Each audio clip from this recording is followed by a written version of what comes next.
আসসালামু আলাইকুম সবাইকে। আজকে আমরা একটা উদ্যোগ নিয়েছি, আজকে একটা মানুষের মুখে হাসি ফোটাবো।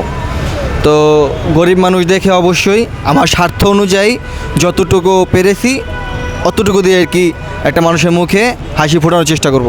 তো চলুন দেখি কাকে দেওয়া যায়। বলে কি আজব কারখানা যাদ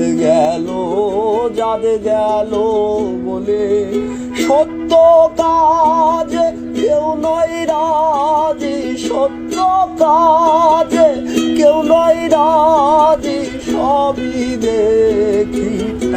আসলে আমরা যারা ফেসবুকে ইফতারির ছবি, খাবারের ছবি শেয়ার করি, আমরা কিন্তু চাইলে এগুলি না করে একটা মানুষের সাহায্য করে ওইগুলো ফেসবুকে শেয়ার করতে পারি। এতে হবে কি, একটা মানুষ অনুপ্রাণিত হয়ে সেও একটা ভালো কাজ করার চেষ্টা করবে, একটা মানুষকে সাহায্য করার চেষ্টা করবে।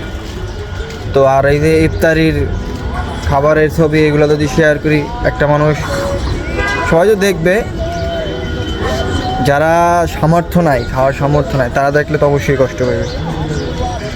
তো আসুন আমরা সবাই এই ধরনের কাজ করার চেষ্টা করি, যাতে আমাদের দ্বারা মানুষ উপকৃত হয়, আমাদের দ্বারা মানুষ যাতে কষ্ট না পায়। আর আমি যে কাজটা করছি এইটা আমার নিজের অর্থায়নে বললে ভুল।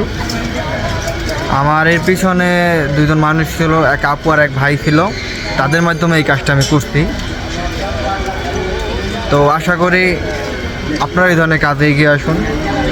শুধু খাবারের ইফতারির ছবি শেয়ার করলে হবে না। রমজান মাস, ইবাদতের মাস, আমরা সবাই ভালো কাজ করার চেষ্টা করি।